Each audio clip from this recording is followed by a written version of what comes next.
Find other great podcasts like this one at podmoth.network. Love a good mystery that leaves you wanting more? Check out my podcast. Hi, I'm Kadra, the host of Perplexity, a mystery podcast. I tell tales every single week that have left me perplexed. You'll hear true crime cases, mysterious disappearances, learn about cults, hear baffling sightings of cryptids, chilling paranormal encounters, and even dark and weird history. I release new episodes every Wednesday, and you can listen anywhere podcasts are available. I'm also on Patreon, and you can even watch me on YouTube. Perplexity, a mystery podcast. Stories that will leave you perplexed.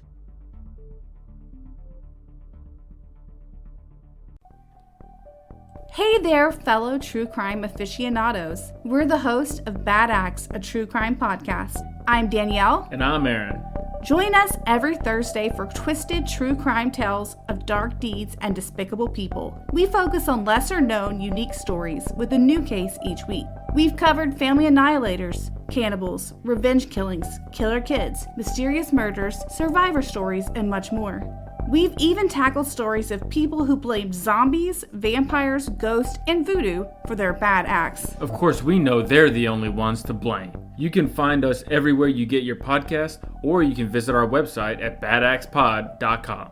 If you like fresh stories and new perspectives on crime, Bad Acts will be your new jam. Join Bad Acts every Thursday. Stay safe, y'all. See you soon. Welcome to the Brutal, Bizarre, and Boozy podcast. I'm Deklan, the son. And I'm Jane, the mom. This is the podcast where we talk about brutal crimes, bizarre occurrences, and get you drunk with cocktails themed around one of our stories. To lighten things up, we'd like to end our time with a chaser. Please keep in mind some of our stories might be upsetting to young or sensitive ears. We love hearing from our listeners, so feel free to contact us by email or social media. You can find our contact info in the show notes for this episode. If you'd like to support us through Patreon, you can find us there at Brutal, Bizarre, and Boozy Podcast, or use the link in our show notes. Welcome back, everybody. Thanks for joining us once again for another episode of Brutal, Bizarre, and Boozy. How are you today, Mom? I'm doing well, thank you. How are you? I'm good. What story do you have for us today?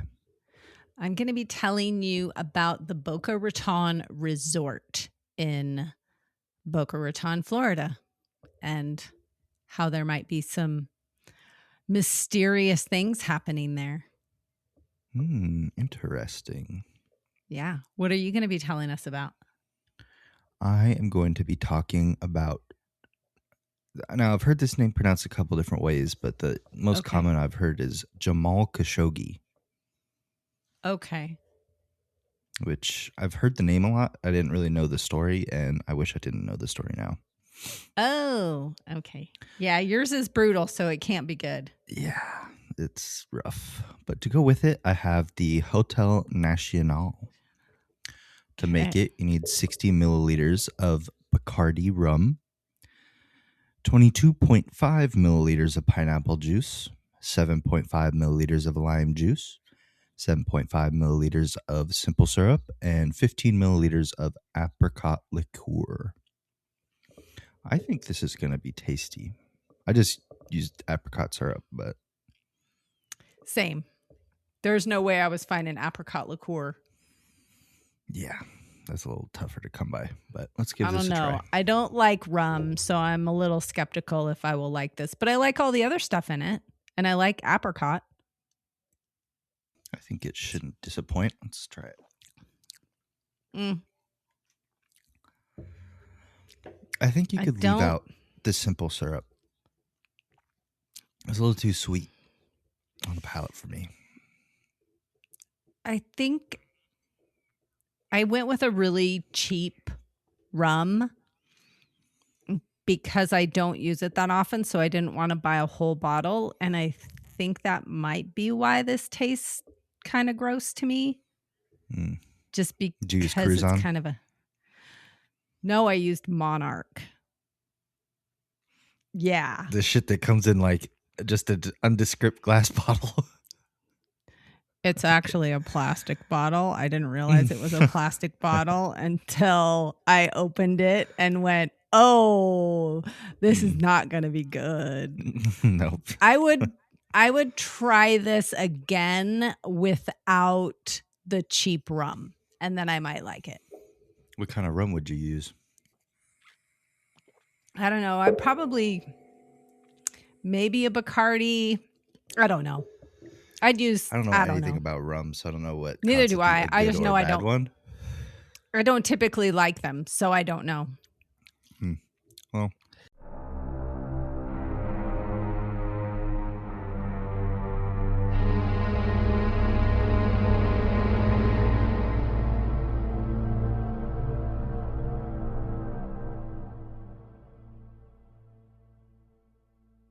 Could have been better, could have been worse, but let's get into Jamal Khashoggi. I've also heard it pronounced Khashoggi.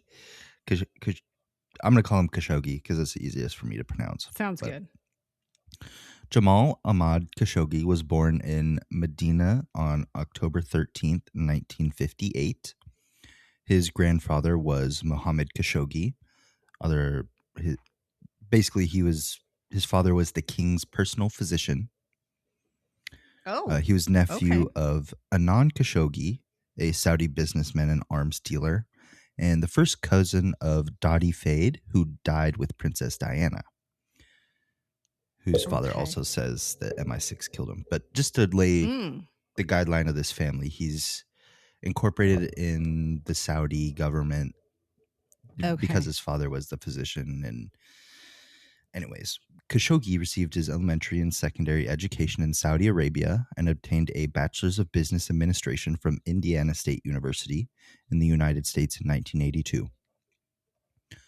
Khashoggi began his career as a regional manager for Tayama bookstores from 1983 to 1984. Later, he worked as a correspondent for the Saudi Gazette and as an assistant manager for the Okaz, which is a newspaper in Saudi Arabia. He continued his career as a reporter for the various daily and weekly Arab newspapers from 1987 to 1990. Due to his ties to the royal Saudi family, a lot of his reporting was political in nature. His role was kind of a PR person for the royal family, because he'd come out and do news articles but shed a better light on the Saudi family, kind of. Okay.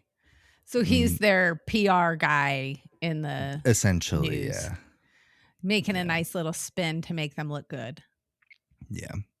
He was a reporter, but also served as an insider to the royal family and worked as a spokesman, essentially. Okay. Jamal was a backer of the 2011 Arab Spring Uprising, which is a pro-democracy, anti-government protest that involved many Arab countries.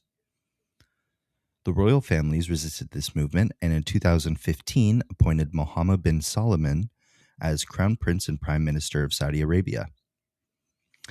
I barely understand U.S. politics, so I'm probably going to mess this up, but Mohammed cranked down on the Democratic side, going against women's rights activists and arresting political opponents. So kind of going full dictator mode over there a little bit. But Gotcha. Jamal, at this point, after Mohammed bin Salman was elected, I guess, I don't know if that's the right word, but once he became in power, Jamal didn't have as many ties to the royal family as before. And he began being critical of their practices. Due to his takes on the Saudi government, Jamal took refuge in Washington, D.C. in 2017. Saud al-Ghatani, who was very close to Mohammed, kept trying to convince Jamal to come back to Saudi, which Jamal refused and said it would be insane to go back there based on the things he said about the government. Oh, yeah. I wouldn't want to be talking shit about a government and then go back to that country. I don't even think I'd want to do that here. No. Where Julian more Assange, eyes are on there's you. a reason But he went to another country to seek refugees. So, yeah. Yeah. It's scary. I wouldn't do it. Around this time, he joined the Washington Post to essentially expose what was happening in his home country. Saudi royal family didn't appreciate this, so he was in fear of his life. Around this time, Jamal also began finding love, and in September becomes engaged to Hadis Sengiz. Jamal tells his friends that he plans to go to Istanbul with his fiancée to get married. However, he needs specific documents from the Saudi government to get married. Oh, really? Yes. I don't know what those documents entailed, but he had to get some documents from the Saudi government to get married for some reason. On October 2nd, 2018, Jamal walked into the Saudi embassy in Istanbul to pick up the documents he needed to marry his fiancée. CCTV footage picked him up walking into the embassy, but he never left. His fiancée waited for him for hours before alerting authorities and calling an advisor to the Turkish president. Yes, she had his phone number. Jamal was instantly labeled a... Following the news of his disappearance, the Saudi government came out and said they watched him walk into the embassy and walk out of the building 30 minutes after, and did not know where he went from there. But when they were questioned about the footage of him leaving, they claimed the cameras broke. So there's clear footage of him entering the building, and they just claimed that the cameras broke while he was inside. A few days later, the Turkish government comes out with audio and video evidence that suggests Jamal was killed. After Jamal entered the building, a team of 3 Saudis entered the room Jamal was in. On the audio recordings, a struggle ensued and Jamal was pricked with a syringe that contained a lethal dose of sedatives. On the audio, you can hear Jamal struggle for air before dying. That's not good. While the room had no video, audio picked up the sounds of an electric bone saw and the presumptive sound it makes against human flesh. Ew! Yeah. Saudi government's immediate response to this claim was that Jamal got into an altercation with someone at the consulate and died on accident after getting into a fistfight. And they maintained that Mohammed bin Salman had nothing to do with his death. They then switched the story to these killers acted on their own account and individually. However, the CIA director Gina Haspel met with the Turkish government to hear the audio recording of Jamal being killed. After hearing the audio, she concluded that Mohammed bin Salman is responsible for orchestrating the murder of Jamal Khashoggi. Okay. In March 2019, Interpol issued red notices for 20 people wanted in connection to the murder of Khashoggi. On June 19th, 2019, following a 6-month investigation, the Office of the United Nations High Commissioner for Human Rights released a 101-page report holding the state of Saudi Arabia responsible for the premeditated extrajudicial execution of Khashoggi. Ooh, the Saudi Arabian government changed its story several times. Initially, it denied the death and claimed that Khashoggi had left the consulate alive. 18 days later, it said that he had been strangled inside the consulate during a fistfight, and 18 Saudis were arrested, including the team of 15 who had been sent to confront him. The fistfight story was contradicted on the 25th when Saudi Arabia's attorney general said the murder was premeditated. So their own attorney general came out and said, hey, we're guilty. Hey, we're guilty of killing this guy. If only Pam Bondi would do that, but oh well. Hey, don't talk shit about our government. People are listening. On December 23rd, 2019, Saudi Arabian court sentenced 5 officials to death and 3 others to 24 years in prison. Wow. Yes. The trial had been closed to the public and to independent monitors. The verdict fails to address the Saudi authorities' involvement. On the 22nd of May 2020, Khashoggi's children pardoned the 5 officials, which means they will be set free rather than executed, which is super weird. What? Who did that? Their children. I'm not sure how I guess the Saudi courts work a lot different than ours, but the officials that were sentenced to death were pardoned by Khashoggi's children. Wow, no, that doesn't seem fishy at all. Yeah, that seems like, hey, we did this to your dad. We'll do it to you if you don't let him go. Yeah. Yeah. So Yeeks. 8 people tied to the murder were sentenced to prison. Their sentences ranged from 7 to 20 years, and Saudi government did not release their names. Oh. In October 31st, 2018, Istanbul's chief prosecutor released a statement saying that Khashoggi had been strangled as soon as he entered the consulate building and that his body was dismembered and disposed of. This was the first such accusation by a Turkish government figure. Unknown to the Saudis, the consulate had been bugged by Turkish intelligence, and both the planning and execution were recorded on audio. Oh. They claim his body may have been dissolved in acid, and that his last words were captured on audio recording with, they were reported as, "I can't breathe." Yeah. On March 25th, 2020, the Istanbul's prosecutor office said that it had prepared an indictment against 20 suspects over the killing of Khashoggi. Listed a couple of people, Ahmad Asiri, who was the deputy head of Saudi Arabia's general intelligence, Saud al-Qahtani, who was the guy who was telling him, hey, you should come back home. And Khashoggi said no to. So the people that they believe carried out the killing were Mohammed Mutareb, who's an intelligence operative, Sahel al-Tabuni, a forensic expert who had worked at the embassy and said, oh, nothing happened in this room. And Fahid al-Bawani, a member of the Saudi Royal Guard, as well as 15 others. And that is the murder of Jamal Khashoggi. Oh my goodness. Yeah. I had heard that name brought up a bunch in relation to like foreign policies and stuff like that, but I didn't really understand what it meant. I knew it was a guy that got killed, but the fact that it was like very blatantly obvious that it was the Saudi government killed their own guy. Yeah. What all do you have to say in what kind of format to make your government decide that you need to be executed? Just because you were talking. Well, he's probably supporting movements that were anti-government, which would be dangerous because he got hired at the Washington Post. So the whole world's seeing his shit instead of just working at it like a little gazette in Saudi Arabia. Like the whole world is seeing this dude critique their government. So they're probably like, let's silence him. We can't have that shit getting out to the world. I guess I just kind of feel like sticks and stones, you know, like they're words. And why would, you know, I mean, you have to think about this too.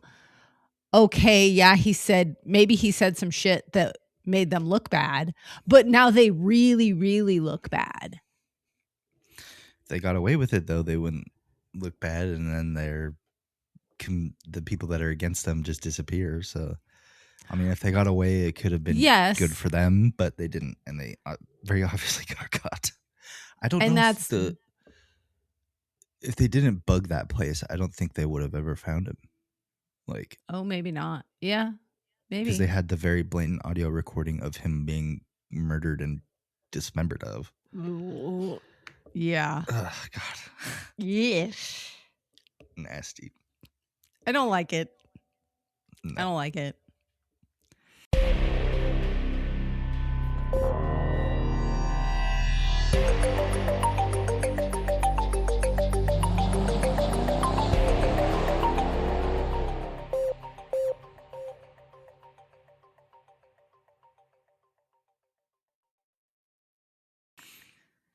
Okay. Right. Shall we talk about my fun resort? Let's hear about this resort. Okay. I will this start isn't the this resort off you stayed at. Yes, right? It is. Oh, it is? It is the resort. Okay. And when we checked into it, I mean, this is a very fancy resort. I've never been in anything like this before. Is Boca Raton where the weird cult people are, the Scientologists? Or is that Clearwater? Oh, they might be there to some degree. I don't know. I know there's a town that they kind of like took over. Let me look at it. This is a fancy town. This is an expensive high-end town with lots of high-end fancy mansions and houses and all sorts of stuff. And Okay, so the spiritual headquarters for Scientology is in Clearwater, not Boca Raton. Clearwater. Okay. Okay. Sorry for the distraction. Well, when we checked into the hotel, Dad had said something about that I should look into whether or not it was haunted because it's a 100-year-old hotel. And I clocked his statement and then quickly forgot to do it for the 2.5 days that I was there. And then when we got home, I was like, oh yeah, I was going to look that up. And it turns out that it does have some ghost stories behind it. So we'll talk about that. I don't want to find out a hotel is haunted when I get there. I'd like to know beforehand or learn afterwards. So yes, probably good you didn't. But look it up. if I had known, I would have spent more time exploring and looking, find a ghost, and trying to find specific things, and I didn't, and so I'm kind of kicking myself. So maybe Dad will get invited back next year, and I can tag along and then investigate. We need to get you some like EMF readers and right motion cameras, yeah. So you can go real ghost hunting. Yeah, spirit boxes for sure. This resort, the Boca Raton Resort, started as a grand roaring 20s dream. In the mid-1920s, architect Addison Meisner set his sights on a stretch of Florida coastline that was still more scrub and farmland than destination. It has definitely changed now because it is very fancy. He wanted to build not just a hotel, but an entirely new resort city. An old world-inspired playground of Venetian canals, Mediterranean revival palaces, and manicured avenues leading straight to the sea. Promotional materials from the era called this planned boulevard the Royal Highway of Boca Raton, promising a level of luxury that felt almost mythic in the middle of the Florida land boom. I will also say I have heard it pronounced Boca Raton and Boca Raton. Since I'm not from there, I can't say as to how the people from there like it to be pronounced. So we're just going to go with Boca Raton. But it's interesting also that it's the resort is named after the town or vice versa, because usually it's not the hotel name is not the same as the city name. I'm surprised Orlando isn't named Disney City. Good point. Yeah.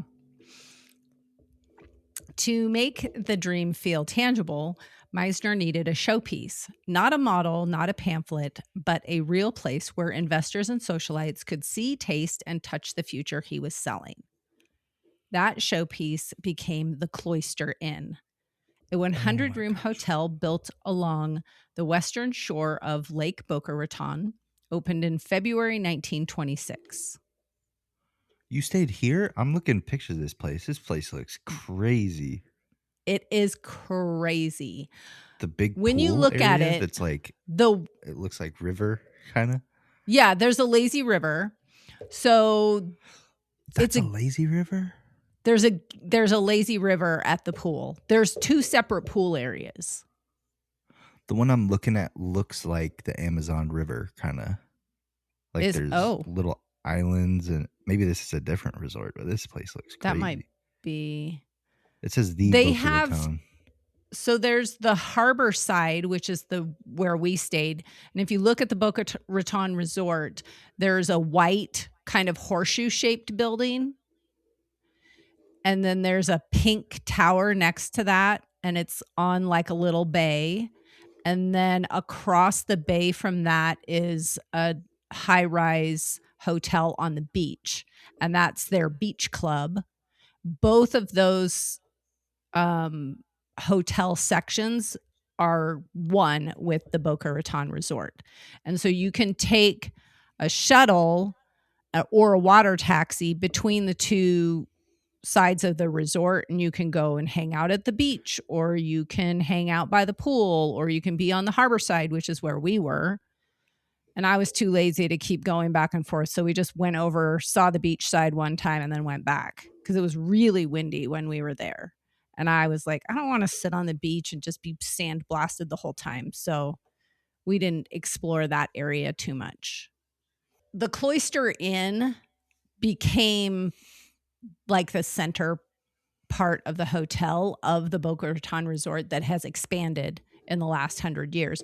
We stayed in the Cloister Inn, which is that white horseshoe building, if you are looking at pictures of it. That's the old building. It is super fancy inside. It's definitely old, like Mediterranean style, and really grand. It does make you feel like when you go in it and you see like the fancy ceilings that look like they've been sculpted and everything, it reminded me of some of the stuff that we saw when we were in Italy. It's fancy. Yeah, it looks really nice. Yeah.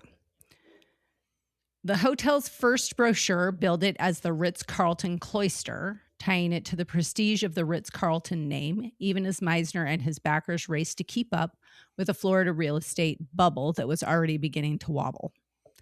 Guests who arrived in those early months stepped into a curated fantasy. Arch colonnades, textured walls, and interior spaces that seemed to trap shadows in their corners, even in bright days. It was luxurious, yes, it still is. But it also looked like the kind of place where secrets could settle in and stay. The fantasy didn't last, though. Yeah. Within a year, Florida's land boom collapsed under its own speculation, and a devastating 1926 hurricane hammered the region. Meisner's big vision began to unravel. By 1927, the development corporation he founded was failing, and the dream of a vast canal-laced resort city was effectively over. That would have been cool, though, like the Venice of Florida. As it was, they are on a bay, so I got to take a little water taxi. So you do get to go on a boat. Not a big fancy boat or anything, but the Cloister in itself was soon in other hands, absorbed into the slow, pragmatic evolution of a property that would outlive its original maker. Over the decades, that modest 100-room inn transformed into the sprawling resort now simply known as the Boca Raton. The property expanded across hundreds of acres, adding new wings, towers, a beach club on the ocean front, and a heavy recognizable coat of Boca pink that turned the skyline into its own advertisement. I'm glad they didn't paint the original building pink because it looks really cool white, and I think it makes it look grand. I think if they'd painted it pink, it would have made it kind of cartoonish. And if you're a resort that has posted attire requirements, you don't want to look comic. Yeah. You want it to classy. be exactly. A 27-story tower opened in 1969, rising far above anything else in the South Palm Beach County and establishing the resort as both literal and figurative high ground. Later came the Meisner Center with ballrooms and convention space, plus a lavish spa and yacht club layered into the original bones of the Cloister. Yes, there is a yacht club, and you have to be a member to get into the yacht club. It has its own restaurant and everything. And outside of the Cloister section is the bay lined with massive yachts. That's cool. Just lined up so you can walk down the little boardwalk and feel how inferior you are compared to all the people that have these multi-million-dollar boats. By the time the resort settled into its modern identity, with more than 1,000 rooms spread over roughly 337 acres, it had become less a single building and more a small, controlled city of its own. Halls stretched, names changed, ownership shifted. Yet the core of Meisner's original structure, the cloister, remained folded into the complex. And it's in that older heart of the property where the stories start to feel different.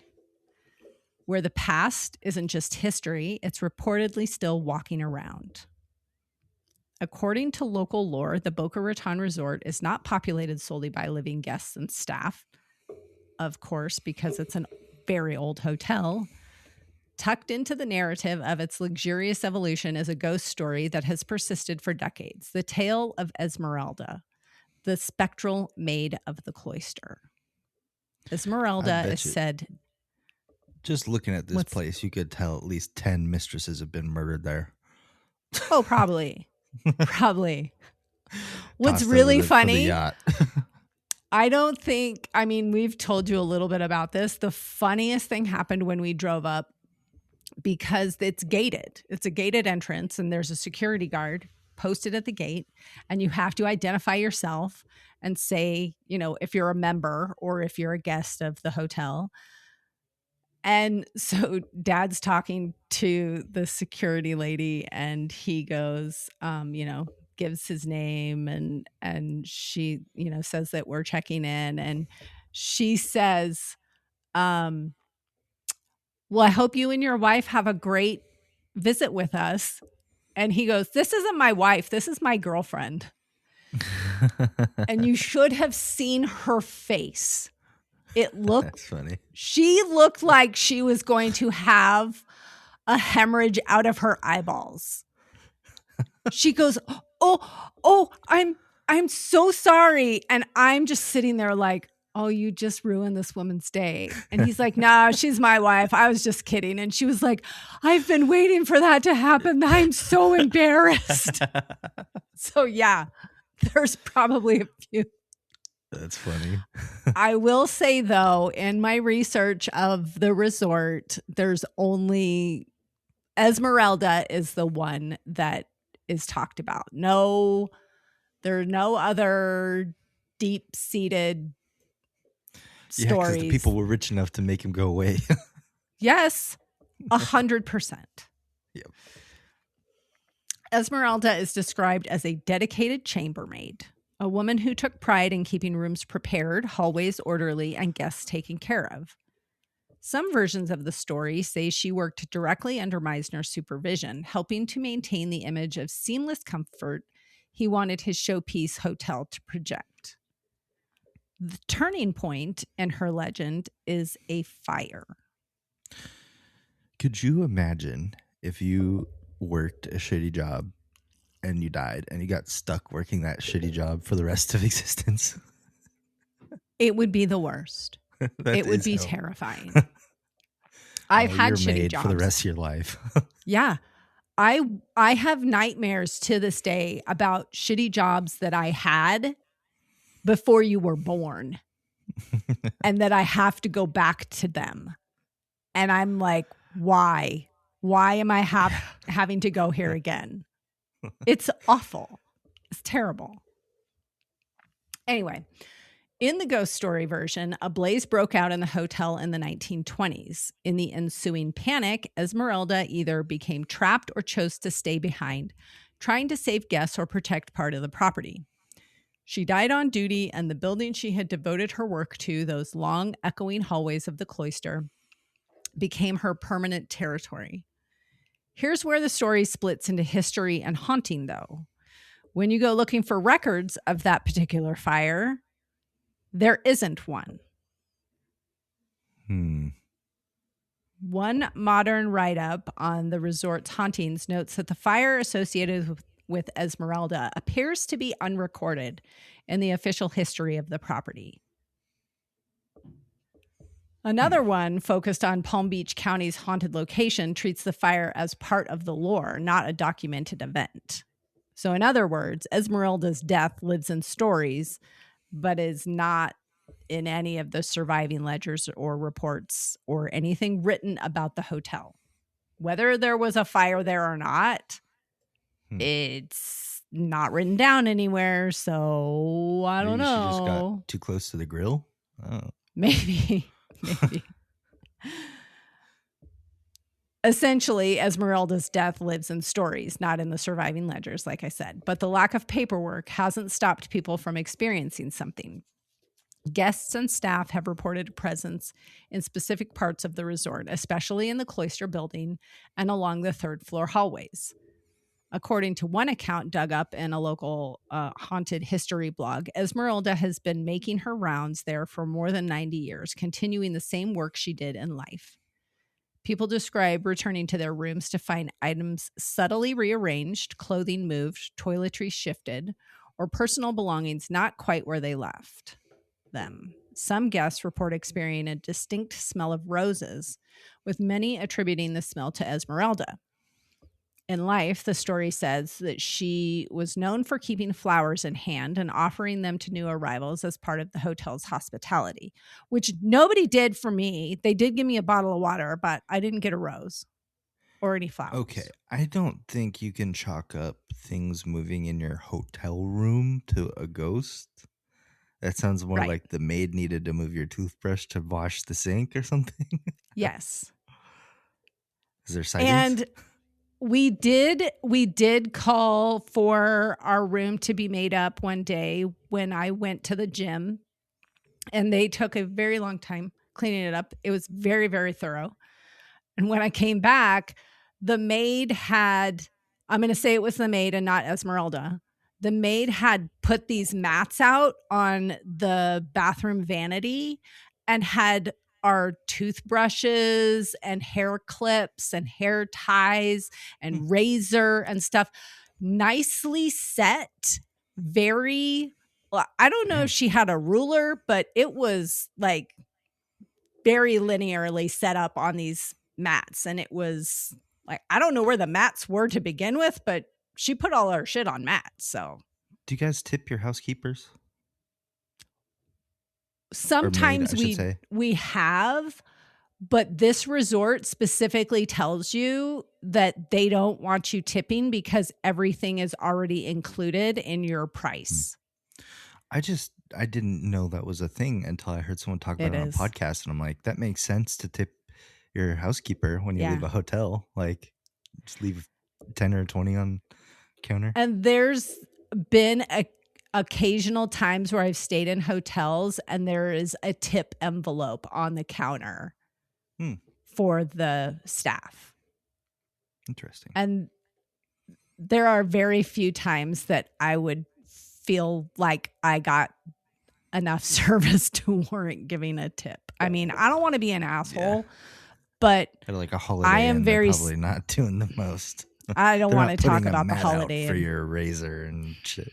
No, we stayed at a Holiday Inn right after this because we needed to be close to the airport, and it was awful. we're just going to leave it at that. It was awful. Okay. It was terrible.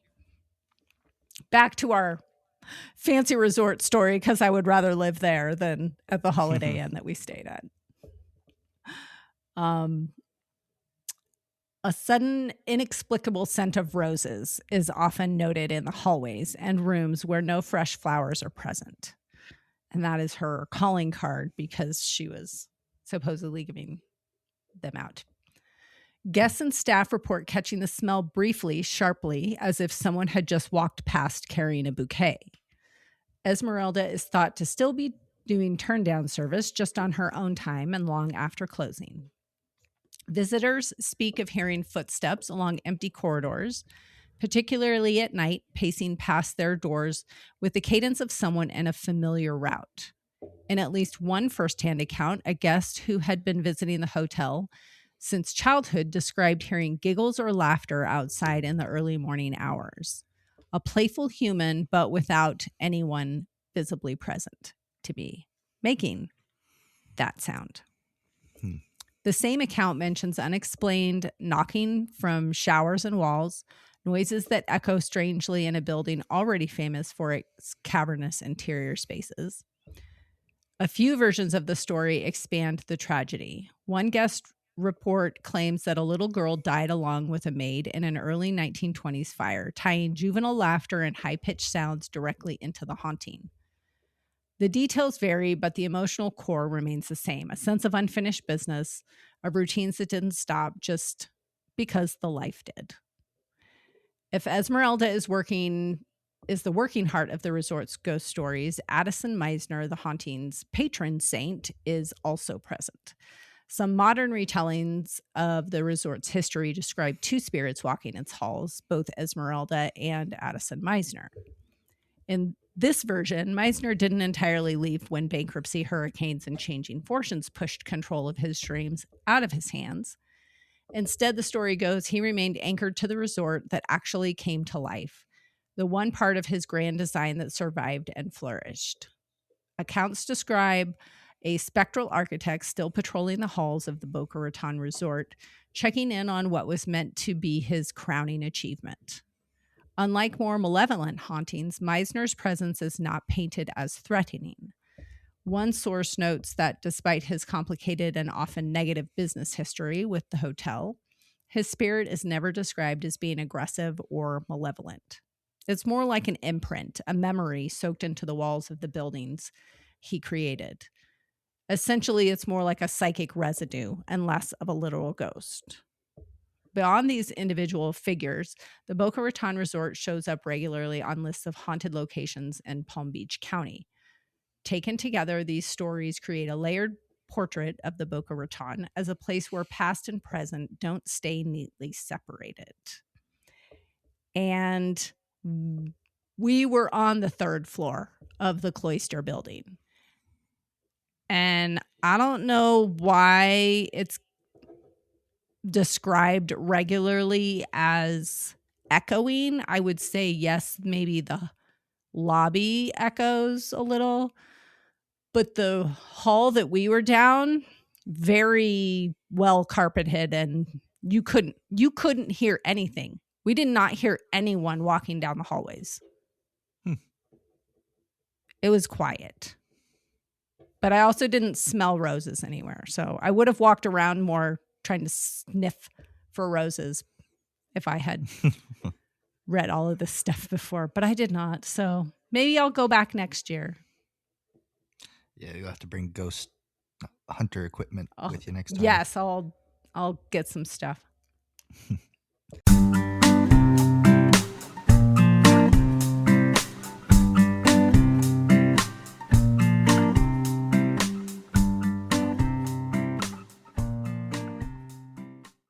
You have a chaser for us?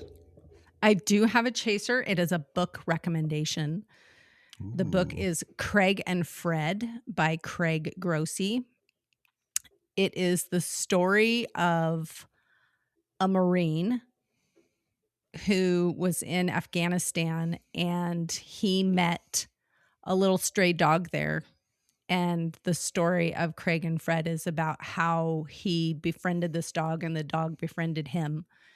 And he managed to get Fred, his little dog, back to the U.S. against all odds, because you're not supposed to bring home dogs from Afghanistan if you're in the military, apparently. And it would be bad news if he had.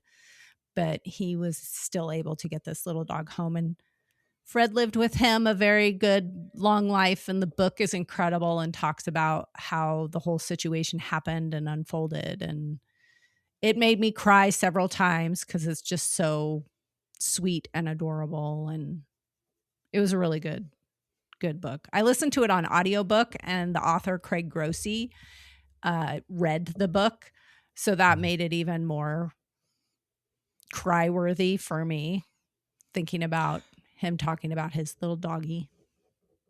This isn't a chaser, but it's not my chaser, or nor is it a chaser, but it's related to that. There's a Ukrainian soldier or Russian, it doesn't matter what side they're on, but they were spotted multiple times in like a little foxhole with a cat snuggling on them. And when they flew by and I guess the guy had died, the cat was still snuggling on his like little setup in the foxhole. Oh, yeah. It's just like things like that must happen a lot in war, where like just stray animals are like, oh, hey, you're cool. You gave me a piece of your MRE. I'll chill with you until exactly. we both die. Yeah, exactly. Oh, my chaser is watch recommendation for the movie.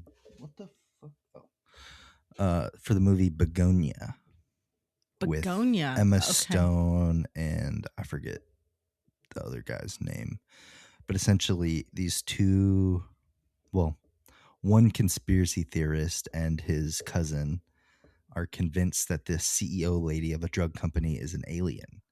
And so they kidnap her and do all this weird stuff to try and get her to contact her mothership. And it has a super crazy twist at the end. Oh, I like a twist.